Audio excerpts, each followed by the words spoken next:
غزوہ احد میں مسلمانوں کی جو 3 ہجری کے اندر واضح جو فتح تھی وہ شکست میں بدل گئی صرف اور اس کی وجہ سے تھوڑا سا کافروں کو حوصلہ پیدا ہو گیا، لیکن نبی صلی اللہ علیہ وآلہ وسلم نے فوراً ہی اس کو اوور کم کر لیا. اور غزوہ احد سے جب واپس جا رہے تھے ابو سفیان اور اس کی پارٹی کے لوگ، اس وقت تک وہ مسلمان نہیں ہوئے تھے، تو آپ صلی اللہ علیہ وآلہ وسلم نے اصحاب رسول کو پیچھا کرنے کے لیے بھی بھیجا تاکہ ان کے اوپر ڈیٹرنس قائم رہے. اب اسی دوران جو مدینے میں یہودیوں کے قبائل آباد تھے، بیسیکلی 3 بڑے قبائل تھے یہودیوں کے. ایک تھا بنو قینقاع جو کہ خیبر کے اندر آباد تھا، اور دوسرا بنو نضیر، نون ضاد یا را، اردو میں نزیر بھی کہہ سکتے ہیں. یہ مدینے کے اندر آباد تھا، لیکن یہ آئے دن جو ہے وہ یعنی مسلمانوں کے خلاف سازشیں کرتے رہتے تھے. تو اس کا جو سردار تھا حیی ابن اخطب، یہ وہی ہے جن کی بیٹی ہیں سیدہ صفیہ رضی اللہ تعالی عنہا وسلام اللہ علیہا، جو ام المومنین ہے. تو وہ نبی صلی اللہ علیہ وسلم کی بیوی بعد میں بنی.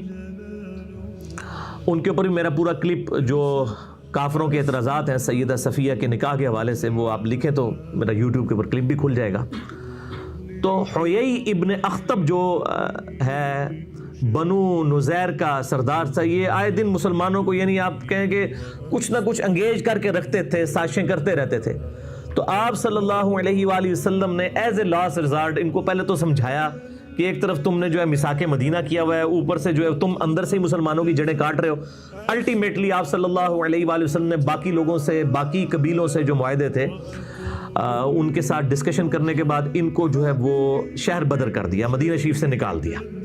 اب یہ بھی جا کے خیبر کے یہودیوں کے ساتھ، بنو قینقاع کے ساتھ جا کے آباد ہو گئے. اور تیسرا قبیلہ جو تھا وہ بنو قریظہ تھا، اور وہ مدینے کے اندر ہی آباد تھا. ان کے ساتھ مسلمانوں کا معاہدہ تھا اور وہ اس معاہدے کی پاسداری بھی کیا کرتے تھے. ان کو مدینے سے نہیں نکالا گیا.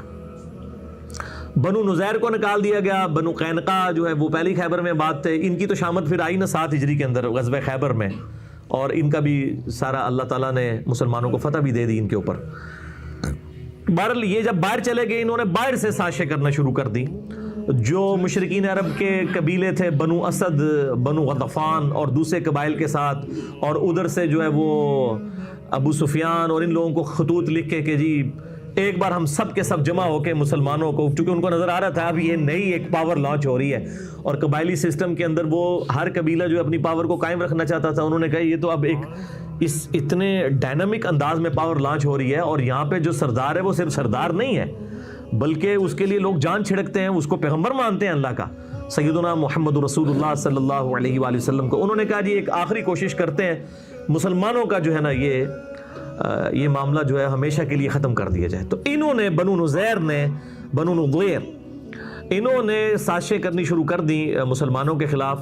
اور مشرکین عرب کو بھی اکٹھا کر کے. اسی لیے اسے غزوہ احزاب کہا جاتا ہے. اس میں 1 درجن سے زیادہ جو ہے عرب کے قبائل جو ہیں وہ شامل ہوئے مسلمانوں کے خلاف. اب ظاہر ہے کہ نبی صلی اللہ علیہ وآلہ وسلم ایک صرف ریلیجس لیڈر نہیں تھے، آپ ایک بہت اچھے پولیٹیشین بھی تھے اور ایک بہت اچھے فوجی جرنیل بھی تھے، اور آپ صلی اللہ علیہ وآلہ وسلم سارے معاملات کو پیرلل میں لے کے چل رہے تھے. آپ کو پتہ چل گیا کہ یہ ساری سازشیں کر رہے ہیں. تو آپ صلی اللہ علیہ وآلہ وسلم نے صحابہ کرام علیہم رضوان سے اوس اور خزرج جو بین قبائل تھے مدینے کے، اوس کے سردار سیدنا سعد ابن معاذ اور خزرج کے سیدنا سعد ابن عبادہ رضی اللہ تعالی عنہما، ان سے مشورہ کیا اور باقی لوگوں سے مشورہ کیا کہ اب ہمیں کیا کرنا چاہیے. بہرحال کنسنسس کے ساتھ سیدنا سلمان فارسی رضی اللہ تعالی عنہ علیہ السلام، جو پرشین امپائر میں سے ہجرت کر کے فارس میں سے یہاں پہ آئے ہوئے تھے، انہوں نے مشورہ دیا کہ ہم وہاں پر جنگوں کے لیے اپنے مخالفین کا راستہ روکنے کے لیے، خندق کے قریب تھے مسلمان تو صرف 3000 تھے، تو ان 10,000 کا مقابلہ اس طریقے سے کرنا بہت مشکل ہے. اور پھر جغرافیکلی جو ہے وہ آپ سمجھ لیں کہ ان کی لوکیشن ایسی تھی مسلمانوں کی مدینہ شریف کی کہ شمال کی طرف ہی خندق کھودنی پڑی. باقی مسلمانوں کی پشت پہ یعنی جنوب والی سائڈ کے اوپر اونچے اونچے پہاڑ تھے. اسی طریقے سے لیفٹ سائڈ کے اوپر بھی جو ہے وہ یعنی مغرب کی طرف بھی چٹیل پہاڑ تھے، وہاں سے کوئی جنگی مہم روانہ نہیں کی جا سکتی تھی. اور اسی طریقے سے جو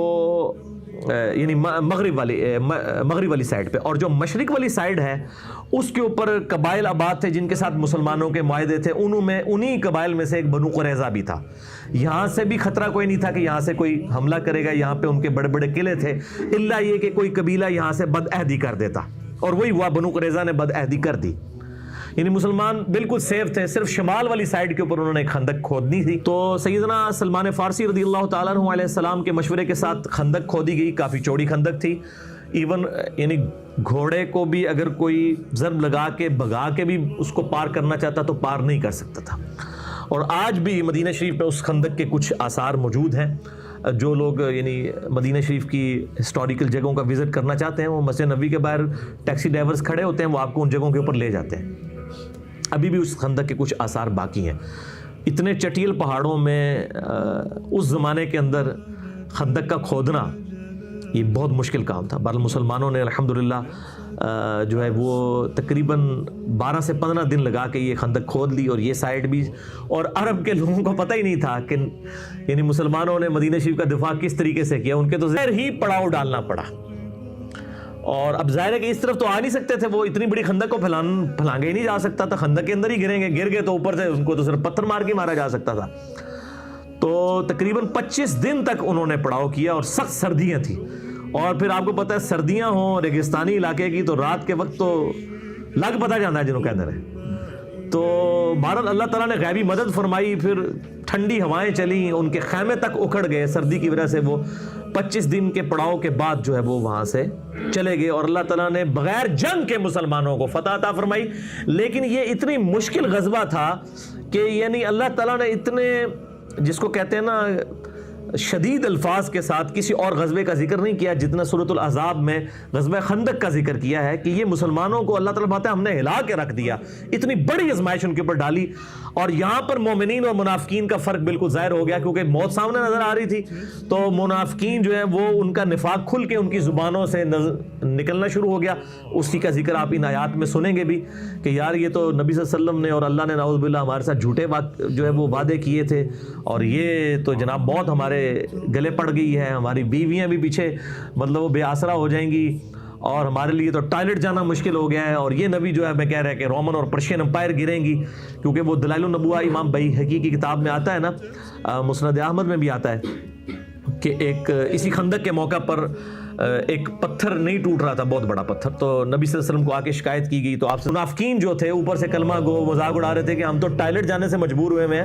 اور یہ پیغمبر ان کو کہہ رہا ہے کہ رومن اور پرشین امپائر گرے گی، تو یہ ان عرب کے قبائل کا مقابلہ نہیں کر پا رہے، تو یہ رومن اور پرشین امپائر کیسے یعنی گرائیں گے؟